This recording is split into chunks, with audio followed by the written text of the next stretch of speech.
Good morning, everybody. Thank you for joining us for our first workshop, introducing you to the Growing Innovation Fund and the Resilience and Innovation Grant. My name is Kelly Bowman. I'm one of the business advisors working within the Growth Hub team. I'm joined by some of my other colleagues who also work in the Growth Hub team. I'll let them introduce themselves. Okay. I am Sandra Edwards. I'm a business advisor, as Kelly has already said. My background is in marketing, and I also have a family business that does business coaching as well. Good morning. My name's Carl Mayers. I'm part of the Growth Hub team with Kelly and Sandra. And my name's Neil Smith. I'm a business advisor within the Growth Hub team, and really, as far as this program's concerned, we're really here to help you get the best out of the program. Excellent. Thanks, guys. As I'm sure you can appreciate, it's a brand new scheme, so we will do our best to answer any of your questions today. However, if there are any questions that we need to take away and come back to you, we'll do that as quickly as we can. As I say, it's brand new, so it's new to us also. Okay, let's get cracking. So the point of today's workshop is we're going to talk to you, explain why we need to have a grant workshop, what you can expect to take away from the workshop, an overview of the two different grant programs that we are now delivering, take you through the grant process step by step. Then we'll have a little break in between, just so you can sign an attendance form if you don't mind, just so that we can keep track of who's come along. And then we'll have an activity just to show you sort of the do's and don'ts of completing a grant application. Oh, I think somebody isn't on mute. Hear you in the background. And then we'll take you through what happens after you've submitted your application in terms of the process. And then we'll have a short activity at the end of the workshop, just to sort of, we're going to put some links into the chat to the two expressions of interest forms, which can be found on our SEMLEP Growth Hub website.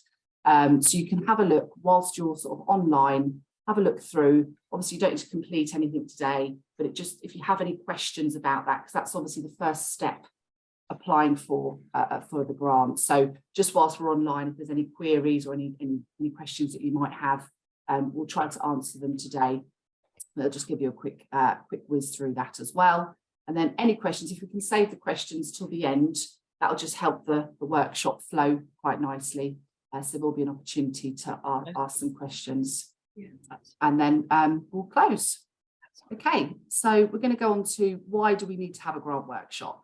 Now, obviously, every grant is different, so they each have different eligibility criteria, and they're for different purposes. So it's important to break it down so that you're aware of exactly what this grant is all about and whether you're eligible, you have an eligible project. So we want to obviously take you through what support is available to you, step-by-step guide through the grant process, the grant application form, and the associated paperwork that's required. Give you some advice on completing the grant paperwork, some sort of little guides and little do's and don'ts that might support you. Take you through the deadline dates, the application deadline, and the panel deadlines, so you're aware of those. And then obviously just give you a bit of an overview as to what happens after you've submitted your application in terms of our internal process. So what you can expect to take away from the workshop today is we're going to take you through information on the grants available, as I've just mentioned, how to submit an expression of interest, that's your very first action, if you like, if you haven't already, how to complete the grant application, to take you through the sections of it and what sort of information is required, the documentation that you need to submit with your application form, which is really important, and an overview of the grant application process. Okay, so these are the two new grants that were launched on Friday, the 23rd of June. We have a larger and a smaller grant, as you can see. The Resilience Innovation Grant is up to £50,000. It's a capital grant. and it's a match funded grant, so you need to put 50% towards it. But we can provide you with a maximum of 50,000. So the total project value could be up to 100,000 or more. We could give you 50% towards that, £50,000 towards that, sorry. It's very much focused on helping you grow the business, make it more sustainable and innovate in terms of bringing a new product into the business or into the market. So that's kind of the main focus of that one. And then you have the Growing Innovation Fund, which is much larger, which, as you can see, it's between 100,000 and 300,000. Again, it's a capital grant with the expectation that the grant will provide at least 50% match funding. But more information on this will be available with the documentation, so there'll be a bit more of an overview as to, you know, how much, you know, you're marked towards, you know, your match funding there. And as you can see, aligned to innovation, commercialisation, decarbonisation. And again, that was launched on the 23rd of June as well. Okay, so again, just trying to split on each page the two different, just trying to get our heads around the Growing Innovation Fund and the Resilience Innovation Grant, larger and smaller. So with the Growing Innovation Fund, which is the larger one, the key priorities of this fund is support for innovation to improve productivity in key sectors, supporting commercialisation and testing of ideas, particularly for future mobility and clean growth sectors. Decarbonisation is also a key priority. So as you can see, you know, having a decarbonisation plan would be ideal, but just to show that, and contribution to local priorities, including the local authority where the applicant is based. So we split it into area as well. So that's that side of things. And then we've got the Resilience and Innovation Grant. Again, key priorities, it's focused on growth and resilience, innovation and sustainability. So if you have projects that support that, that would be eligible. Okay, and then we've got the eligibility of applicants. Again, you need to be based in the South East Midlands area, must not be undertaken in difficulty.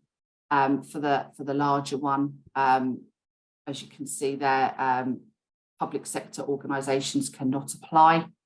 You must be compliant with subsidy control requirements for the scheme, and the grant awarded must be in the view of the grant panel to be proportionate to the size of the business and the impact of the project. Again, more information will be available on that.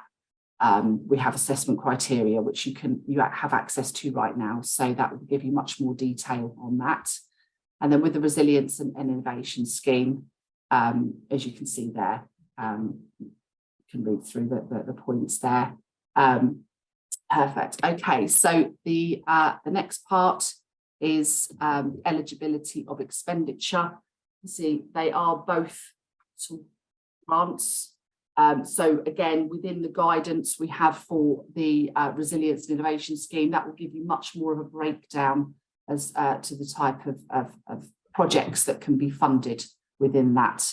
But as you can see, there's a few examples there on that one. And again, with the Growing Innovation Fund, there's a bit of a guide there, but again, more information will be available. It's all on our website currently at the moment, all of the information that you'd need.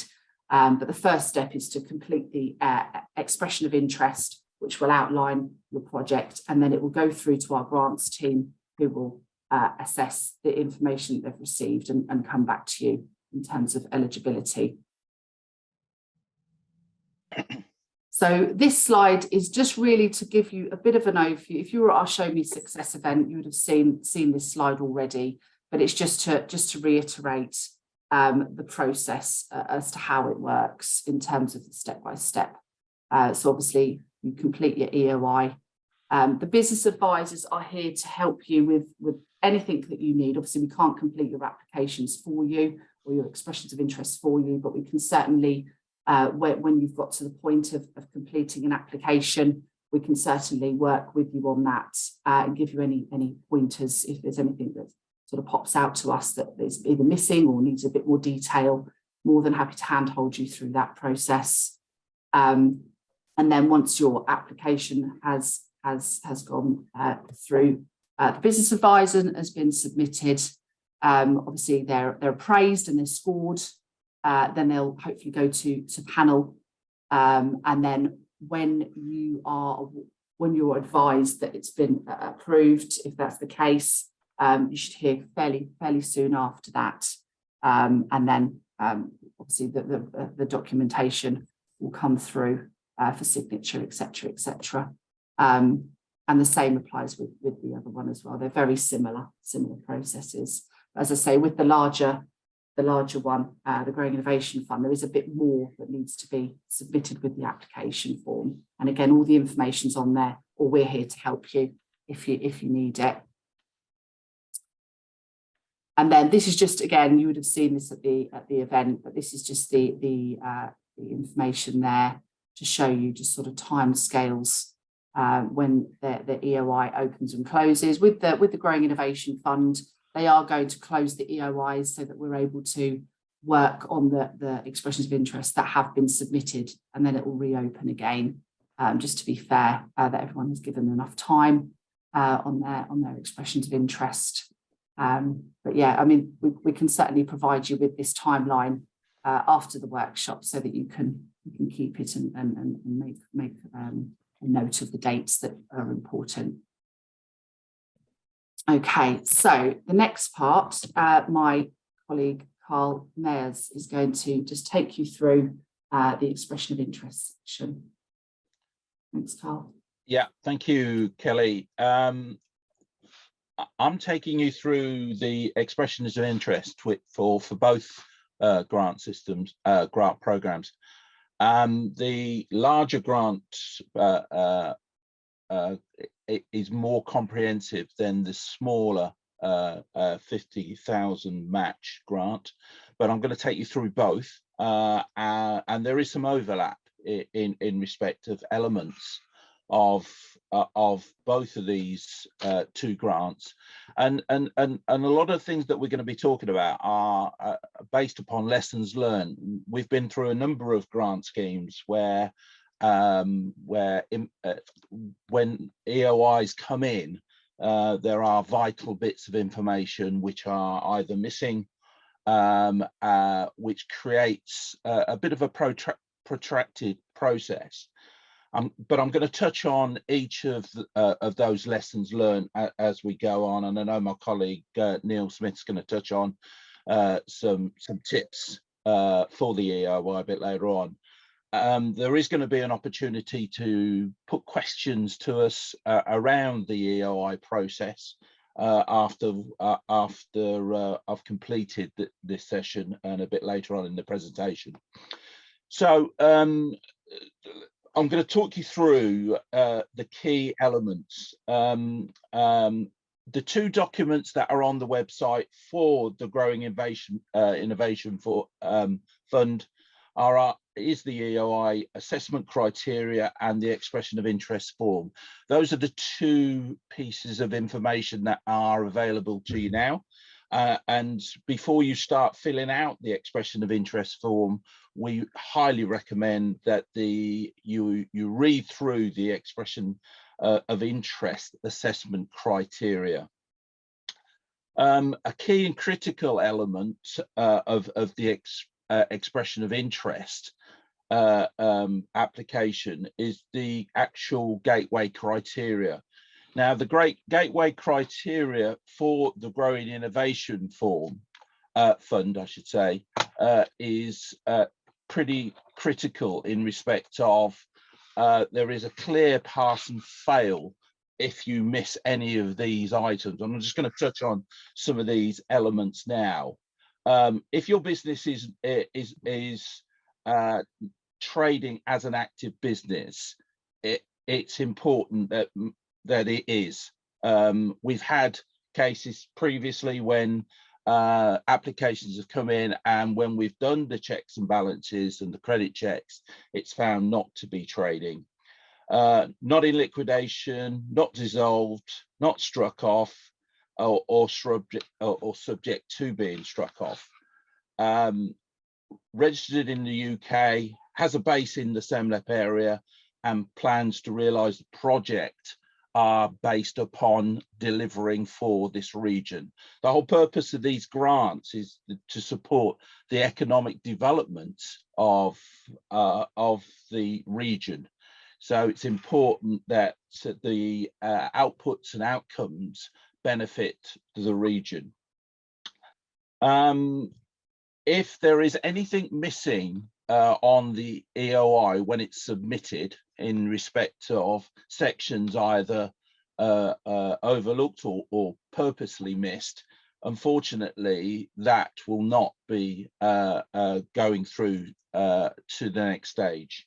So it's really important that we dot I's and cross T's when it comes to the gateway base information that is a requirement of the EOI. The contact information is pretty straightforward. It provides base information about your business and the person who's submitting the application accordingly. The key piece within the Growing Innovation Fund, and that is new to both of the schemes, is the geographical spread. When applications for have gone through the EOI process and into full application, they will be a further assessment to ensure that across our region, and we cover 6 local authority areas, that we've got a geographical spread of awards throughout the region. So that is a bit of a new criteria for the EOI process. The key piece around the moving forward into the Resilience and Innovation Grant, the published documentation on the website, guidance notes, assessment criteria, and the expression of interest. There is a copy of the full application process that could be worth looking at before you get to that stage, but I don't want to focus too much on that, because if you don't get through the EOI stage, then it's going to be you won't get a chance to actually put a full application or submit a full application in. So touching on a couple of the elements for the Resilience and Innovation Grants, there is a small financial appraisal element within the EOI. The EOI is a smaller version of the full application. Now, obviously, the full application for the larger scheme is far more comprehensive than the smaller 50,000 match grant, Resilience and Innovation Grant. Project overview and rationale.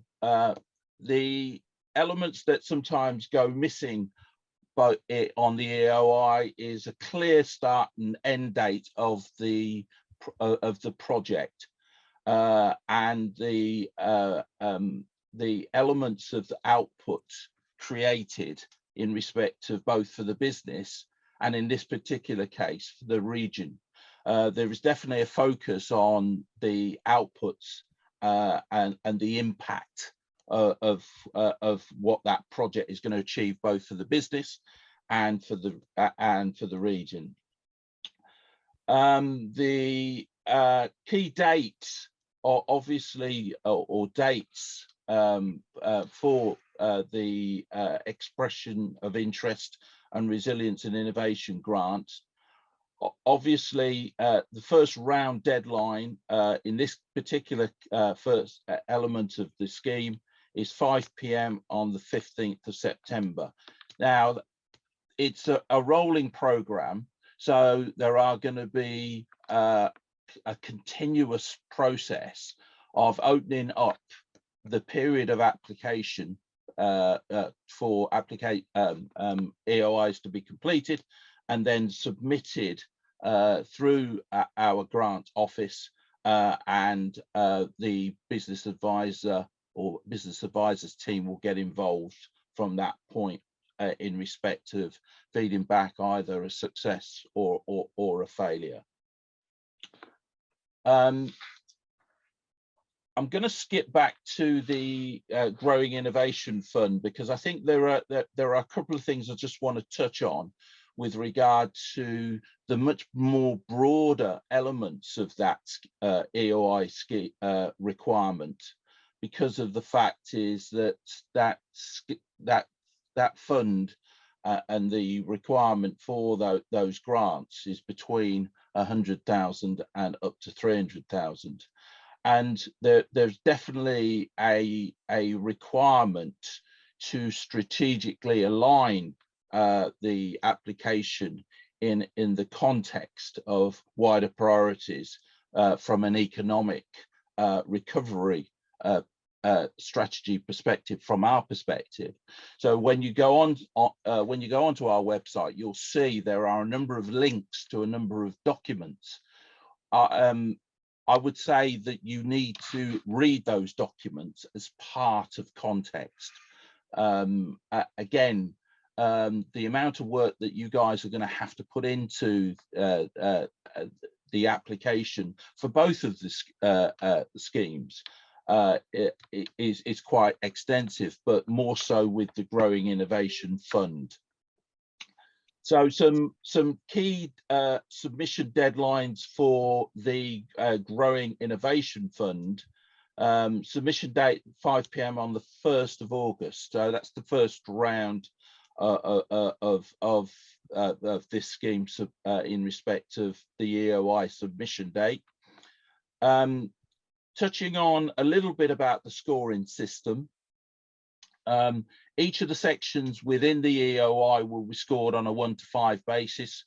1 is at the bottom end and 5 is the top end. So there is consistency applied on that basis.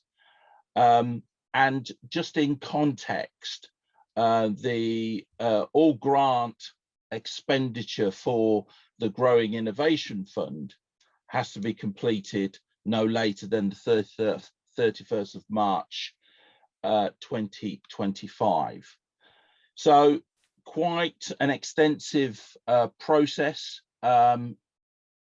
Key tips here is read all the information that's available and be aware of the submission date. Don't leave it until the last minute to try and get your submission over the line for your EOI, because if you get the EOI wrong, then unfortunately you won't be invited then to full application. Final point from me with regard to the Resilience and Innovation Grant, which is the smaller grant. Again, key submission deadline 5 p.m. the 15th of September. In respect of all projects having to be completed again by March 2025. Okay, final point with regard to the larger grant, we will be running a further more detailed and specific workshop on the 12th of July, specifically for the Growing Innovation Fund. It is more complex and there's more detail to consider. So we felt that it would be better for us to provide a bit more detail and a bit more support for those applications or those clients that are considering applying for the larger scheme. Okay, the final bit for me is that during the end of this session, we will have an opportunity for you to have a look at those 2 EOIs and then come back to us and ask us some questions that we can answer, we will do, and anything else that we can't, we'll take away with us and come back and feed back to everyone. That's me done. Okay, thank you very much, Carl. I'm going to take you through now the grant application. So we're going to look at the different elements of the application form that you have to complete. This is a very important section, because this is the section which, if you don't fill it in correctly, can lead to your application coming back or being unsuccessful. So in terms of what we are going to look at in this section is here in the contents. We're going to take you through the business background. We're going to look at the project you're looking to fund. We're going to look at the financial element and the outputs of that. We're going to take you through to the supplier details when you're listing all your supplier information, some more business financial information, and finally a checklist of everything that you need to cover before you submit it. Next slide, please, Kelly. Now let's take a look at the business background. In essence, we would think this is quite a straightforward situation, but you would be surprised at some of the information that comes through. You have the standard information like your company name, your email, contact information, etc. The issue comes when you're coming and you're talking about your business background. Now here I've had experiences of applications whereby it can be quite thin. We need some more meat on the bone, so to speak. So we need to hear information about, for example, how long you've been trading. You know, what do you do? Who are your customers? And what has been your business journey? I mean, you've gone through COVID, you've gone through inflation and all the different elements that the economy has taken us through. We want to hear your journey, how you've, override those obstacles. What strategies have you got in place? And what are your future plans? These sort of information will help to make your application more full. Now, in terms of the project that you're looking at, we want to look at basically looking at what impact your project is creating for you. What are the growth opportunities? Is it more turnover? Is it more profit? You know, what changes are happening within business because of this project? We want to hear all about the details. Is it going to create new jobs? Is it going to help the environment? Is it going to be sustainable? Is it innovative? The details need to be in there. Next slide, please, Kelly. So looking at the project financials, we want to look at what the project is going to cost. So there's various different elements of the project whereby, okay, you know, your overall project could be, for example, like 100K. So in terms of the grant that you're applying for, would be the maximum would be 50K. So quite often what happens is in this section that the numbers that are entered into the application form are not correct. And as a result, the application will come back. So be wary of the numbers that you're putting in.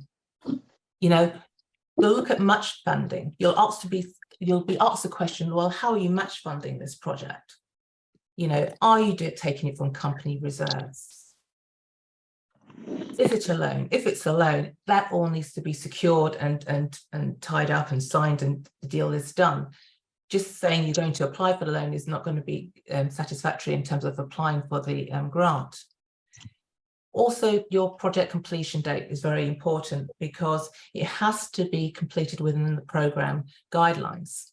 If your project is goes over that deadline date for the program, then it won't be successful in going through. So there is a time constraint on the actual project completion date, and that's all highlighted in the guidance note that you will read. Now, you'll also be asked the question of, would the project go ahead without the funding? Your first instance might say, well, no, it won't. A common answer to this question is that, well, yes, it will go ahead, but it will take a long time to do so because we haven't got all the resources and items that we need. So it will take a longer time to get to that goal, but we will be doing it at some point. So that's one way of answering it.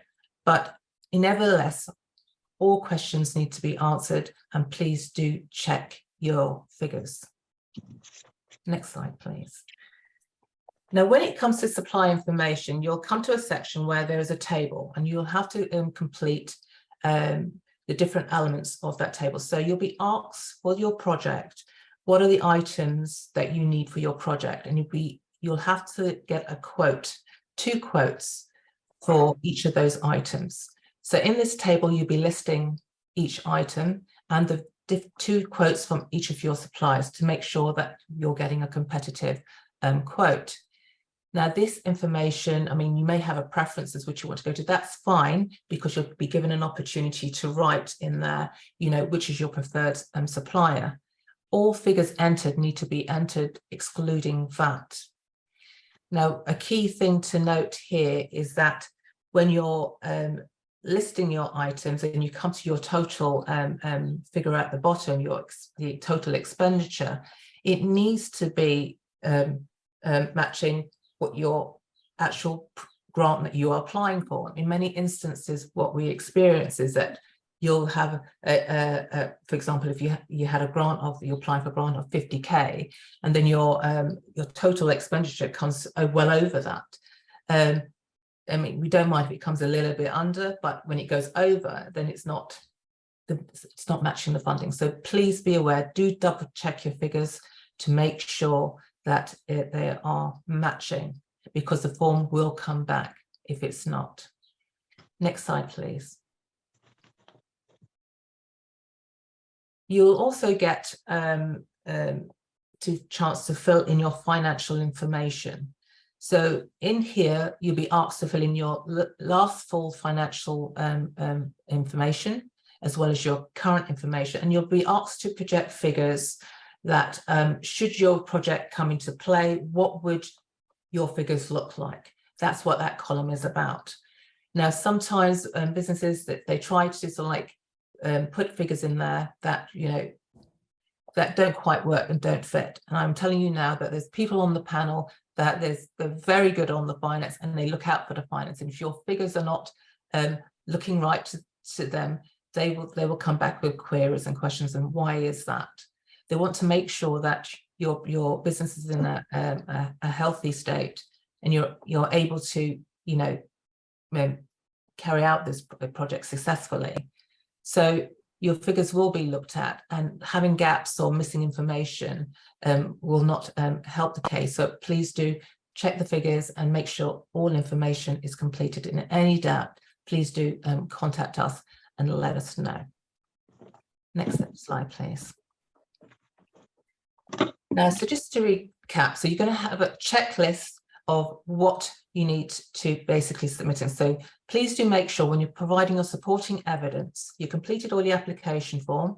So you need to include with that a copy of your latest financial accounts.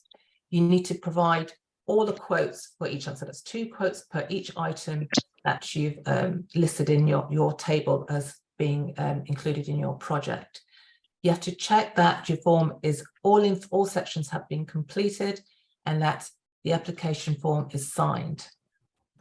Now, if you have time, do get one of us, the business advisors, to check over it, or you may have a colleague in-house to check over the contents of it.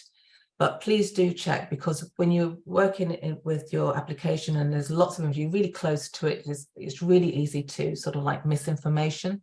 So a fresh pair of eyes can often see something that you don't. At the end of the day, it's also good to basically make sure that you check that you're sending it to the correct email address, and making sure that, you know, you're managing the time so that you're sending in your application well before the deadline is due. Common experiences, if you find that some businesses work right up to the wire, and often there's very little time to even check anything, and it has to go straight through, otherwise they miss the deadline. In those instances, there tends to be 9 times out of 10 successful, because they haven't always completed all the information that's necessary, and it's too late to do anything about it then. So please do take time to check everything, fill out all the information, and if you have any queries about anything, please do get in touch. We as the business advisors are always happy to help you. Next slide, please. So we reached to this time to have a 10 minutes break. what I'd like you to do, please, you should have received an email that had basically you would sign to show that you've attended this session. If you haven't already done so, please could you sign it in the break? Other than that, please take 10 minutes out and we'll see you back in 10.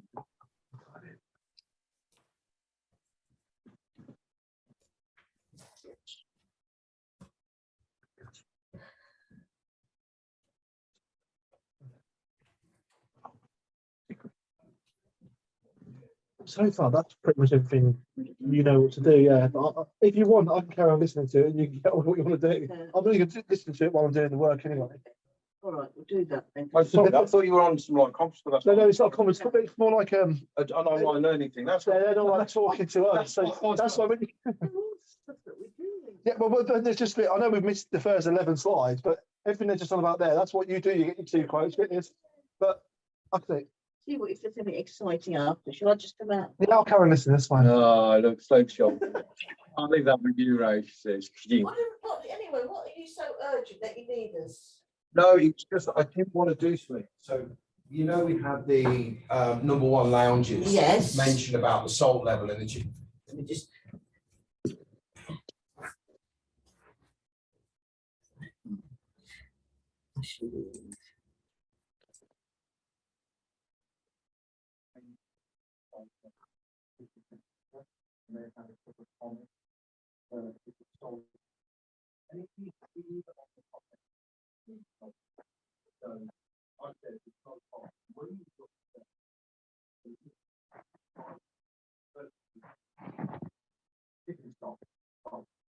But we also have right. Yeah, I could do that.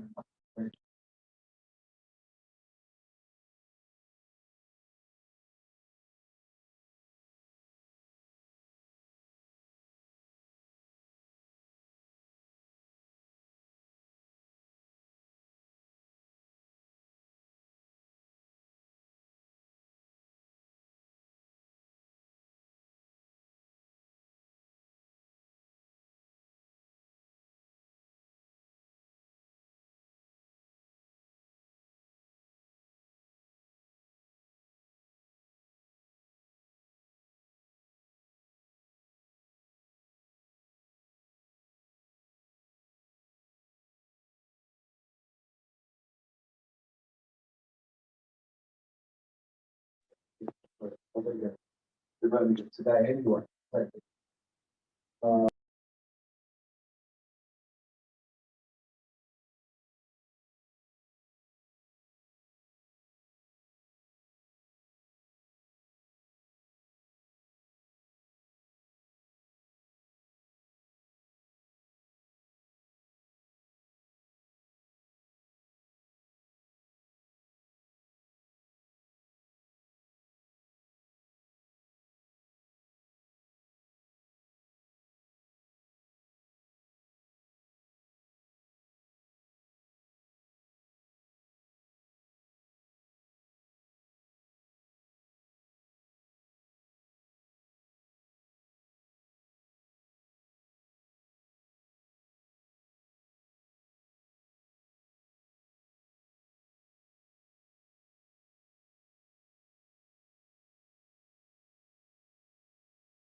So Sandra, Kelly, are we nearly ready to go again?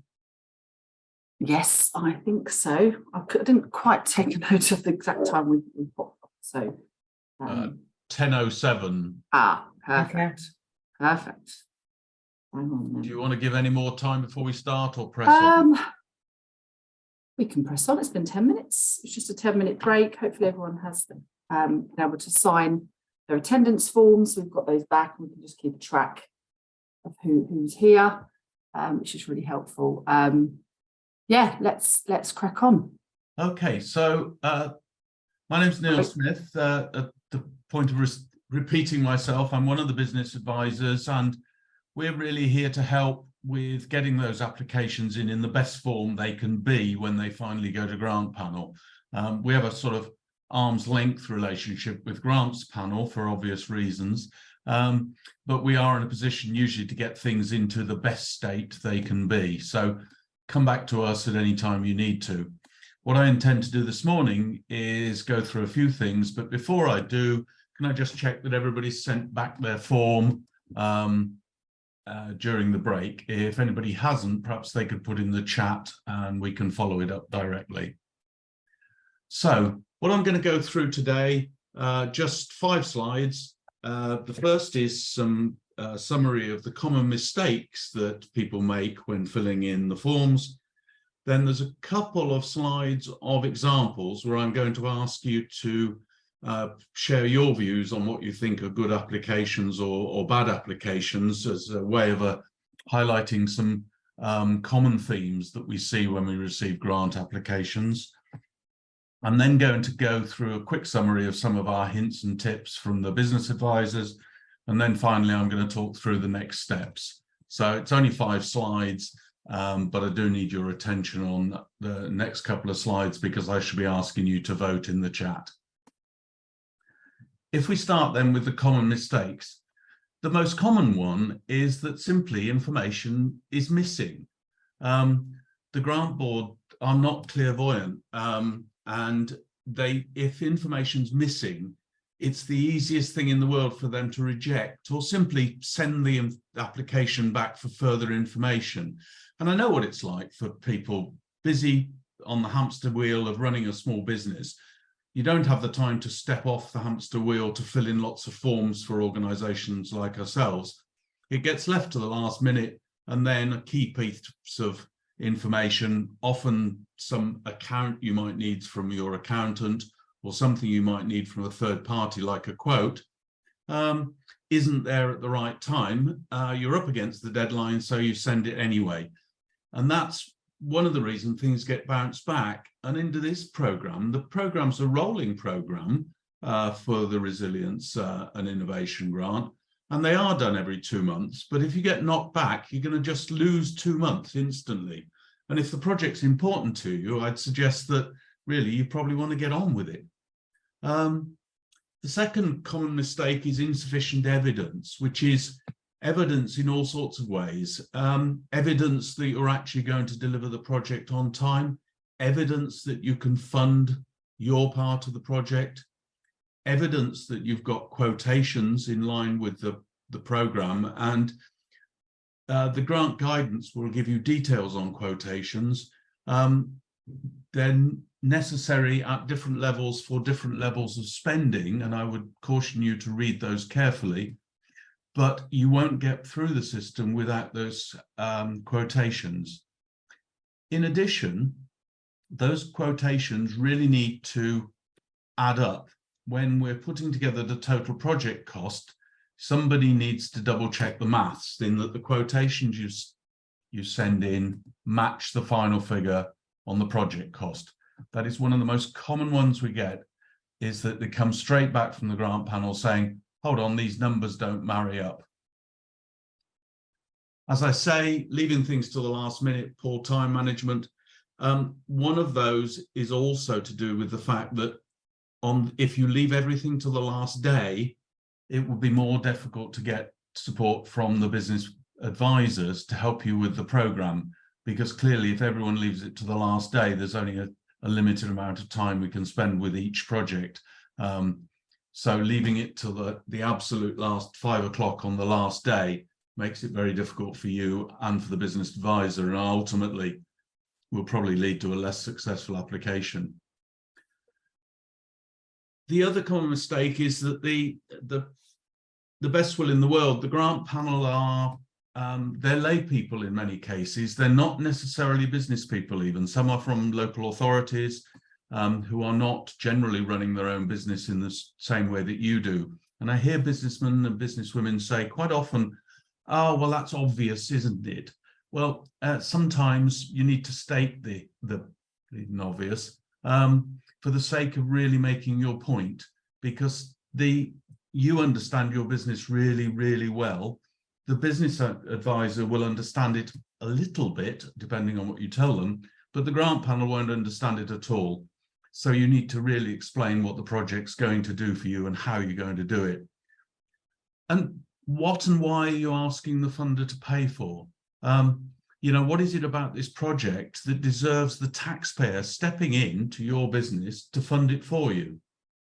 Because one thing the panel are going to ask is, well, why aren't the shareholders funding this themselves if it's such a great idea? And there are lots of reasons why that might be, but the panel will need some clarity as to what the answer to that question is. So don't forget, needs to make sense. You need all the documentation, and you really need to be clear why you're asking the taxpayer to fund this part of the programme for you.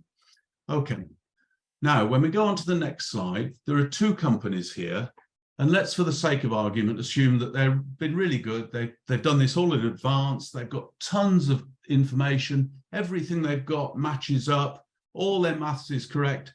They've been away and their best mates read it for them and cleared up any errors.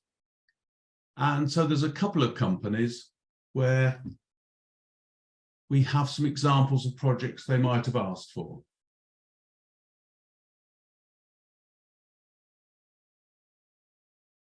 So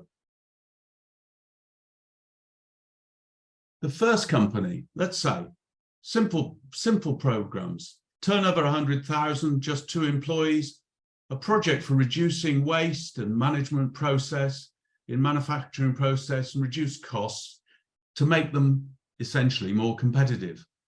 They're looking for an increase in jobs, which is one of the key outputs of the program. They're reducing landfill. It sounds like they're reducing the carbon footprint and getting greener, and the processes are new to the company. The cost of the equipment's about 80,000. They're looking for a grant for half that, funding the other half. As I say, assume they're all beautifully presented. Company B, slightly bigger company. They want a new diesel vehicle to access an at-home market for a new product. They've got a turnover increase of about 20%. They're saying they'll get a new employee, and they're looking for a grant of about 25,000 for basically a new diesel vehicle that costs close to 50,000. Now, in company A, it seems to hit the criteria. It sounds like it's green, sounds like it's innovative, sounds like they're creating jobs. Company B, new diesel vehicle doesn't sound very green. There's quite a bit of, there's one new employee just, and there's a good amount of turnover and growth. So just put in the chat and tell me which of those you think would get funded.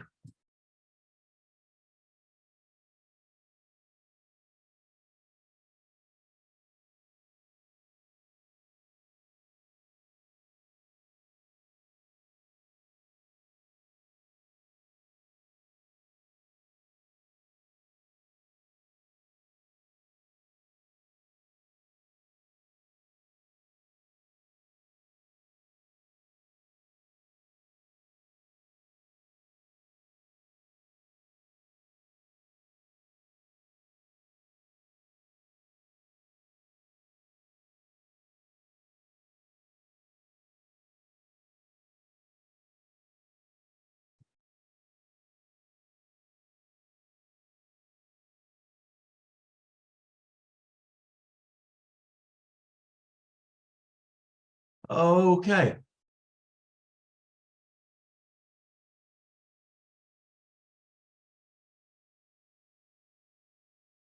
Right, thanks very much, everybody.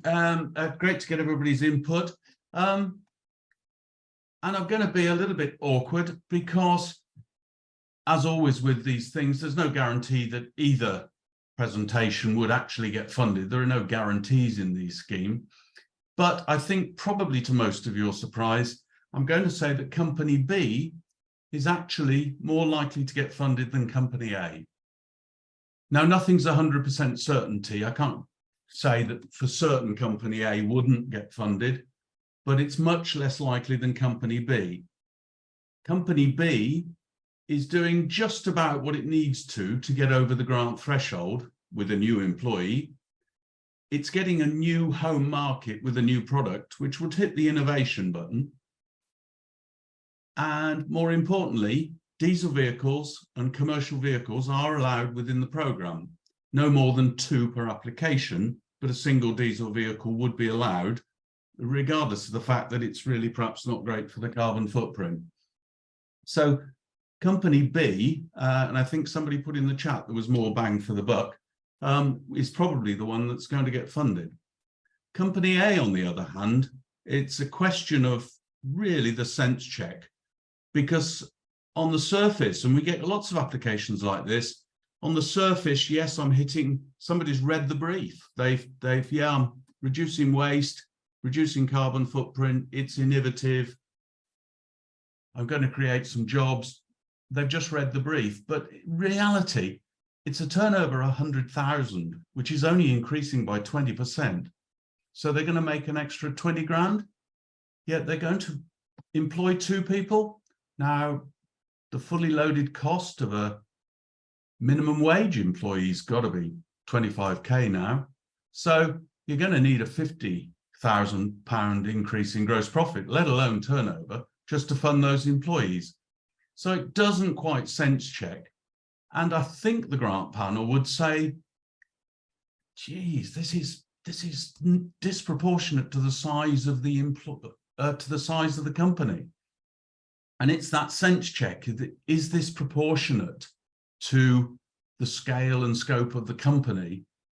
Is the amount of public money that company is expecting reasonable given where that company is in its journey? And I think Company A is going to fall foul of the fact that a 40 grand grant when you've only got 100,000 turnover and 2 employees is just a little too much public money invested for too little return. So thanks everybody for their input on that. And I hope that demonstrates that reading the brief is important, but at the end of the day, it's not just about finding the words to fill the boxes. The project then genuinely has to create value, create growth for you and growth in shareholder value in order to be viable, and it has to be sense checked. Now we'll check a couple more very quickly and go on to the next slide. So again, I'll ask for you to go in the chat and just simply have a read of these for a couple of minutes. The first one, decent sized company, growing, want a lot more customer facing activity. We can imagine getting out to see more customers, needing laptops, tablets to feed back. They want to train staff and get some equipment for staff to do that, to enter a new market, want to increase some jobs. Not a huge grant, 20,000 compared with $1 million turnover. So sense check wise, that sort of makes sense. Or the other company, again, decent sized company, want some new factory equipment for increased capacity, going to have some new employees, decent amount of increased turnover, looking for part of the cost towards a 35,000 project for factory equipment, let's say something like a CNC machine or some press or factory equipment. So again, in the chat, just quickly as you can, take just a couple of minutes, have a read through and tell me in the chat which you think would be the most likely to get funded. As I say, there are no absolutes. It's possible both could get funded or neither, but the most likely.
Okay, I can see some answers, not very many in the chat, but we'll press on.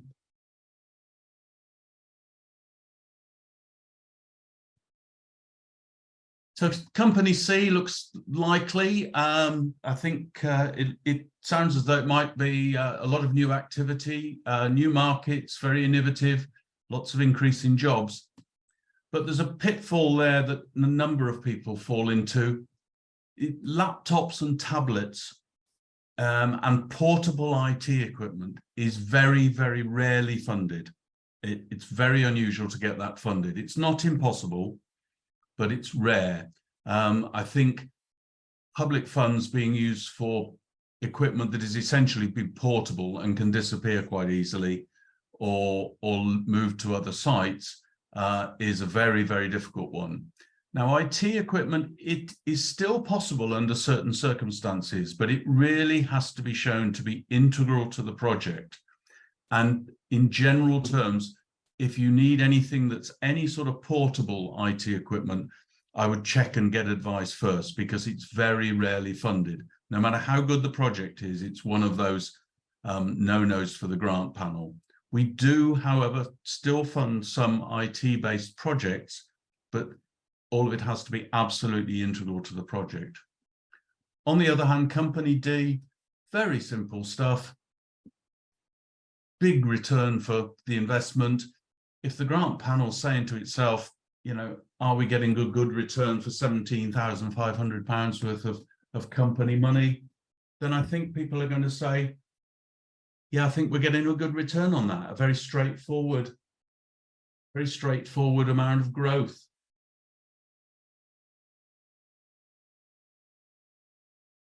And a good return on 17,500 for the public purse. So thank you, everybody, for your input there and making the time to read them. I hope it demonstrates that there's a lot more to just reading the guidance and filling in the forms than might be there at face value. If we can go on to the next slide.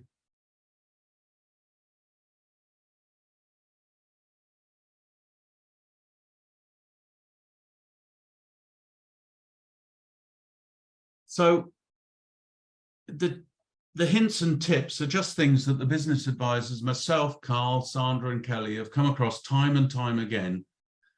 And I'm not going to read the whole slide out, but the key things for me, make sure your numbers check, that a number you put in one form agrees with a set of accounts that come in from Companies House. That, oh, somebody calling me about the grant already. I think I'll hang that up. Sorry about that.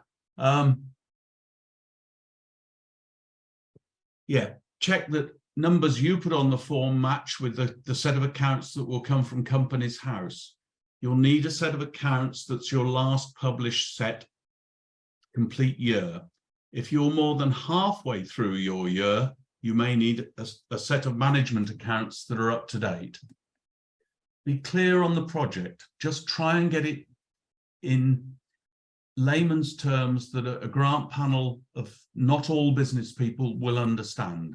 So they understand what they're getting for the public money, what is the bang for the buck, what is the increment in shareholder value. And the sense check, really more important than anything, the sense check is, put it like this, if this was your own personal money, would you fund it? Does it make sense to you as an investment decision? Would it pass all the hurdles you would set naturally for an investment in your business? Lastly, work on the quotes as soon as you possibly can. It's really difficult to get quotes at the moment. Fully understand how difficult the supply chain can be in some places, and getting quotes is getting more difficult as time goes on. So if you've got your project in mind, then try and get on with that and get the quotes as soon as you possibly can. And if you can get somebody to sense check and read it before you submit it, please do. The business advisors will also do that for you, but they'll need time to do it. So not the last minute, please. And last but by no means least, try and make sure that that your project fits the plan. try not to squeeze a project into the terminology or the grant criteria. You know, squeezing square pegs into round holes, the grant panel tend to pick off very quickly. They are, on the other hand, here to advise and help. The grant panel are trying desperately to give the money away. That is their job. So basically, what's next? The support from the four of us, Kelly, Sandra, myself and Carl, is here if required, and hopefully everybody's got a good idea of where they are to get hold of us.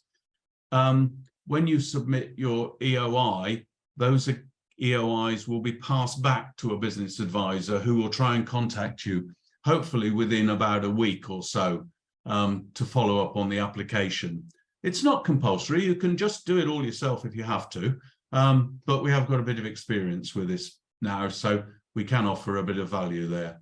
The applications scored by the grant team, and there are an opportunity then, if there are any shortfalls in information or things people don't understand, that can often get pushed back at that stage to you for further information before it goes to grant panel. It'll only go to grant panel when the grant team are happy that they've got all the information, because otherwise it's a delay of 2 months every time in the cycle. Finally, there's an email to confirm the outcome of the panel, which is frankly not always good. I think on some of the previous grants, anecdotally, about 3 out of 5 were probably getting through almost immediately. As I say, the grant panel's there to try and give away these funds. About 1 in 5, though, just gets back for more information and goes on and on and on and on and on. And 1 out of 5 just is no, given the sort of no, this doesn't make any sense at all. The answer is no. It's not quite like David Walliams and Computer Says No. There's a bit more intuitiveness than that. But at the end of the day, the grant panel's decision is final. And then finally, the grant offer letter. The last thing I would point out there is probably between submitting your application and hearing from the grant panel may often be quite a few weeks, depending on the cycle of grant panels. And so it's quite possible that if there are no questions or queries, that you don't hear anything for several weeks sometimes before the grant panel finally meets. That's the end of my shift on the slides, you'll be pleased to hear. Thanks for your input in having a look at some of those examples and having a look at potential problems that occur. As I say, we're here to help when needed. Thank you, Neil.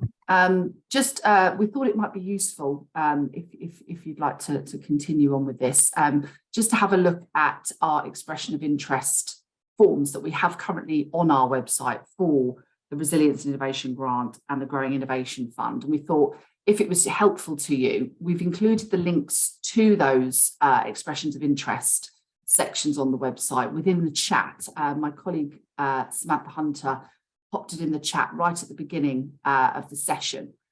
So if you did want, that's a quick fix to it, or you could just go via the website. So there's 2 links on there. One's for the Growing Innovation Fund and one's for the Resilience Grant as well. If you wanted to have a look on there, we could just give you 5 minutes to have a quick whiz through and just see if there are any queries that arise straight away that we may be able to clarify with you on the workshop. Or if not, you know, we're always around afterwards. We're going to provide our business advisor email address after, should you have any questions after the workshop. So I will just give you 5 minutes or so, just have a quick look on there. If you use the links, let me repost them. Bear with me. Do that now. A little bit more accessible. Sorry, bear with me.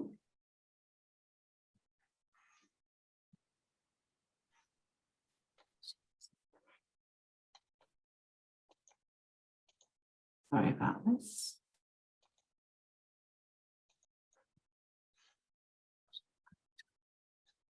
Right, sorry, I'm just going to grab them.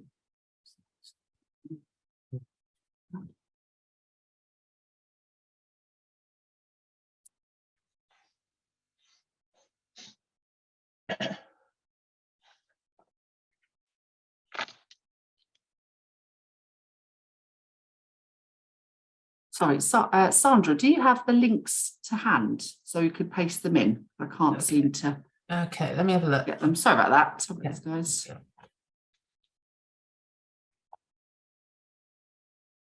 A bit confused about the Okay. replying to the email. Hang on, I've got one. Just put them into the. Right. Okay.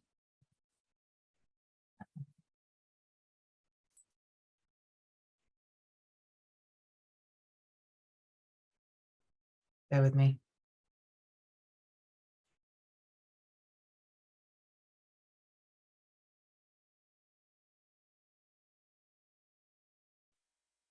Oh, try again.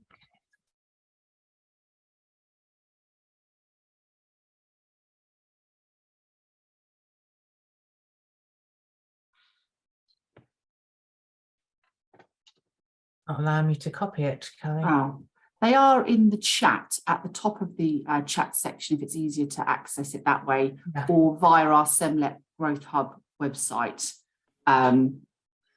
If it's easier to do that on there. We just thought it might be Right. useful for you to have a quick look.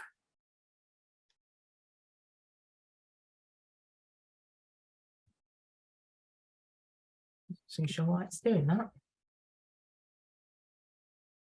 A few minutes to have a quick look, and then obviously come back if you have any quick questions about the EOI or any questions about the grant programs themselves. Obviously, we'll do our best to answer today, but if there's something we need to take back to the grants team to get some clarity on, we can do that relatively quickly and turn that around for you.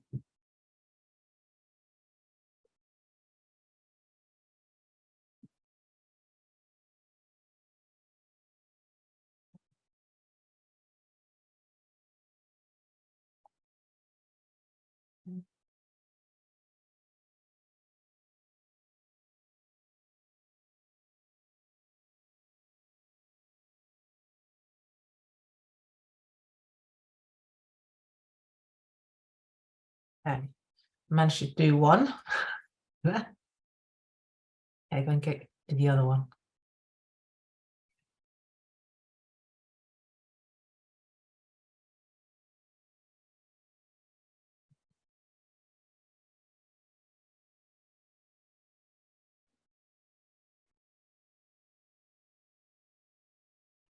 Hi there, this is Dave Beecroft from Mother Powertrain. Do we need the quotes in for the expression of interest forms? Okay, so that's both of them in there, Kelly. Thanks, Sandra. Yes, you won't need any quotations for the expression of interest form. It's mainly just an overview of who you are and what the project is to put in there initially.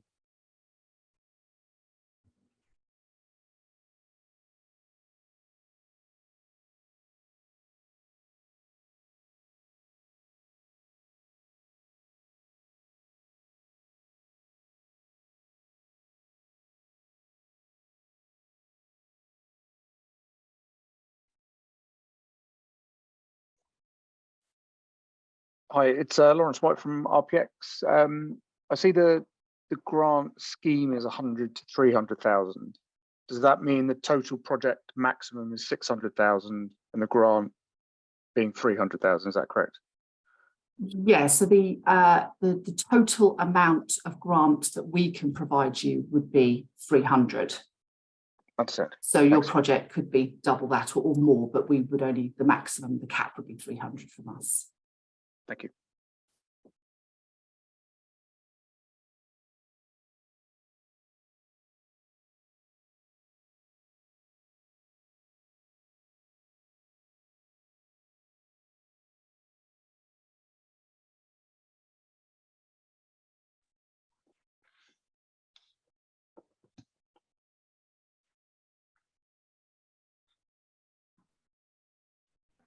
Me again. Is there a downloadable expression of interest form, or is it just an online portal?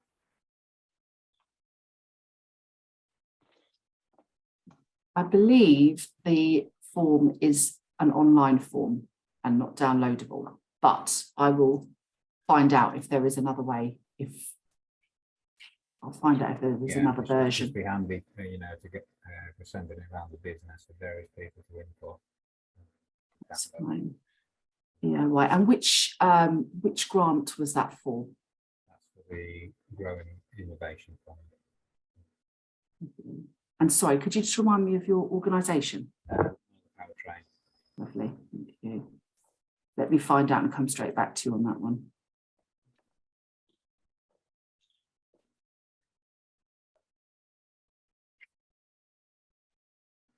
Hi, it's Lawrence again from RPX. I've just on the form, you know, I've just started putting in a few fields, completing. It looks like you have to do it all in one go, or is there an ability to save the form and come back to it? That is a very good question. I haven't actually submitted an EOI on that new form. So if you can't see a save button, then possibly not. But again, let me just find out, because if that is an option and it isn't on there and it could be on there, then I think that's something we need to have a look at. So let me come back to you on that one, Lawrence. Kelly, it's Carl. I think we had this challenge previously, and I think you have to get to the end of the your application, or you should. I think that there used to be a button where you could actually save it midpoint. Yeah. If it's not come up at this moment, I think it's worth us following that up, because Absolutely. that's quite important. Yeah, it's very important. Thank you for raising that. Thanks.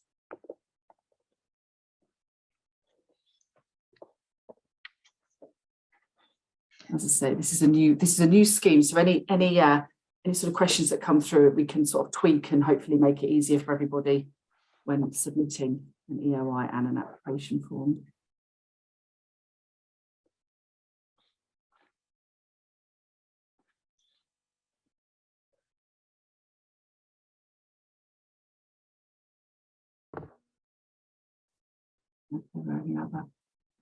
Any other questions from anybody in regards to the EOI or the grants themselves that we might be able to help you? Yeah, do you want me to answer? Yeah, sure. Okay. So the Growing Innovation Fund, which is the larger scheme, the deadline for the first round is the 1st of August for submission of your EOI. The Resilience and Innovation Grant, the deadline for the first round is the 15th of September. Both schemes are rolling, so there is the fact that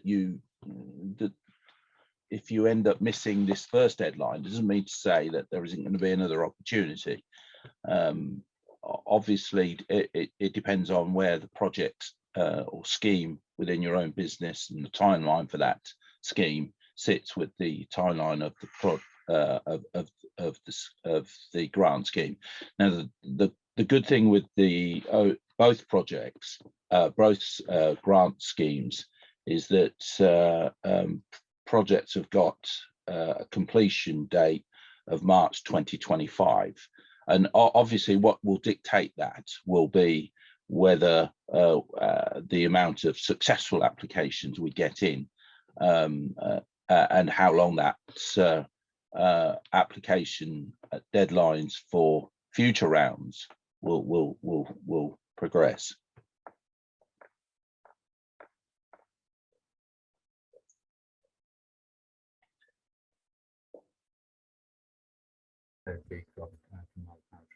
Is there any number on the number of applications an organisation can submit on the basis that if you're unsuccessful with one, you could be successful with another? Accepting that the maximum that any one company can get is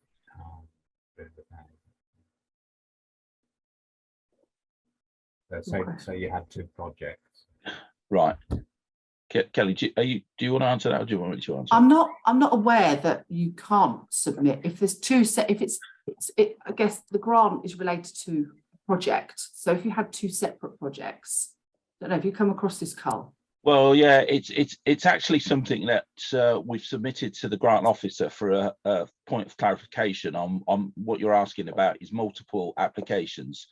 There's a couple of elements that dictate things here. Is obviously the amount of grants that you know, the threshold figure in respect of the resilience and innovation is maximum 50k. It's slightly different with the larger scheme because there is a slightly different variation because of the size of the scheme in respect of proportionate match based upon the size of the project.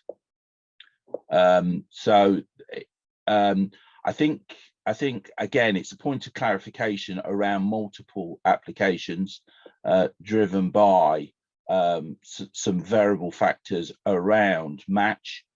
And most importantly, this kind of feeds into something which maybe we need to state as part of the state aid requirement within both the EOI and the full application process. You have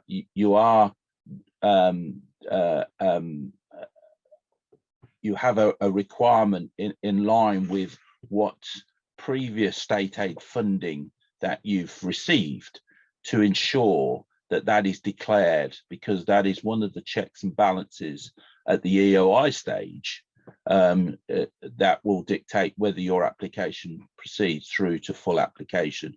So I think it's useful just to restate, ensure that you know exactly what other state aid funding that you've had, and if you need to check with your accountant to see what that figure is. For the smaller grant scheme, the Resilience and Innovation Grant, 50k max, there is a 315,000 threshold figure over 3 years, which you're allowed to have as state aid. With the larger schemes, as I said, it's a bit more complex in respect of how they determine what the state aid limit is based upon the size of the project and the size of obviously the match element from the business. Hopefully that goes a little way to answering the question.